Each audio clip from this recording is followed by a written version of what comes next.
असताना देखील भाजप व्हीप काढते सर्व मतदारांना, कुठेतरी भाजपची काय कारण? मला एक कळतच नाही तुमचं. व्हीप काढणं ही नॉर्मल प्रक्रिया, जसं तुमचा पगार होणं नॉर्मल प्रक्रिया आहे तसं व्हीप काढणं ही एक नॉर्मल प्रक्रिया आहे. पक्षाच्या व्यवस्थेमधला हा विषय आहे की पक्षानं दिलेल्या उमेदवाराला मतदान करावं ही सूचना देण्यासाठी काढलेला व्हीप आहे आणि तो व्हीप नेहमी निघत असतो. याच्यामध्ये वेगळं कुठलंही कारण नाही. क्रॉस वोटिंगचा विषय भाजप कोणाला घाबरत नाही. कोण कोणाला घाबरतं हे तुम्ही मला सातत्याने सांगता. त्यामुळं भारतीय जनता पक्षाचे उमेदवार मतदार इंटॅक्ट आहेत. आम्ही सगळेजण एकत्र आहोत. भारतीय जनता पक्षाचं मतदान जेवढं असेल त्याच्यापेक्षा 200 अधिक मतं घेऊन आम्ही निवडून येऊ. अजिबात चिंता करू नका. एवढं कॉन्फिडन्स तुमच्याकडे भाजप आणि महायुतीकडे आहे तरी विरोधक म्हणजे तुमची एवढी धावपळ का चालली आहे असं विरोधक ठरते? कशाची झोप आहे? सगळीकडे घाटी विरोधक घरी झोपतात म्हणूनच आज घरी बसायची वेळ आलेली आहे. आम्ही आमचं काम जी जबाबदारी आहे ती जबाबदारी करत असतो. पण काय जाऊन मतदारांना मतं मागणं हे काय चुकीचं थोडी नाही. चर्चा झालेली आहे. ज्या पद्धतीने अपघात झाला त्यानंतर सरकारनं तात्काळ कारवाई केलेली आहे. संबंधित ठेकेदारावरती गुन्हा दाखल केला. त्या संदर्भात पुढे काही कारवाई होते का? जिल्ह्यातील विहिरींची काही शोध घेणं सुरू आहे? नाही, आपण पाहिलं की माळशिरस मध्ये एक दुर्दैवी अपघात झाला.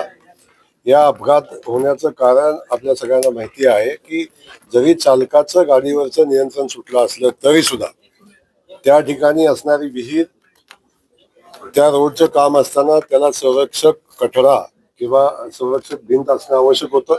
कदाचित जर ती भिंत असती तर एवढा मोठा भीषण अपघात झाला नसता आणि 8 लोकांना जीव गमवावे लागले नसते. ही वस्तुस्थिती आहे.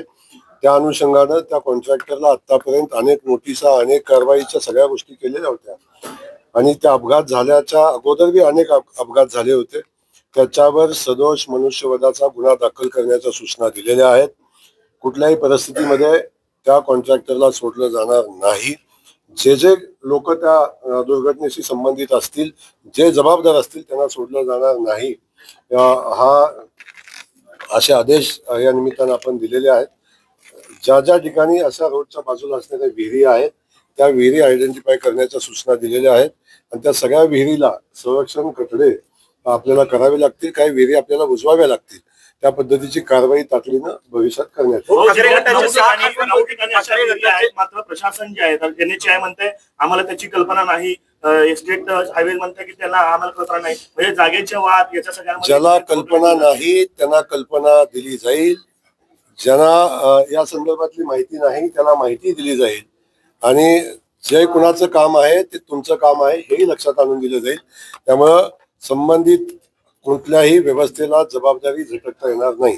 ठाकरे गटाचे 6 खासदार जे आहेत ते स्वतंत्र गट स्थापन करणार आहेत. ज्या पद्धतीने टीएमसीच्या खासदारांनी केलं त्याच धर्तीवरती ठाकरे गट स्वतंत्र गट स्थापन करतात. खासदार 6 खासदार आहेत.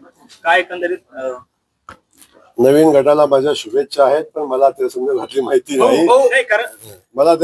माहिती नाही. पण असा कुठला नवीन गट होत असेल तर त्या गटाचं आम्ही स्वागत करू आणि त्यांना शुभेच्छा देऊ. पण ते सर्व जे खासदार आहेत ते शिंदे गटाच्या संपर्कात न राहता भाजपच्या संपर्कात असल्याची देखील चर्चा आहे.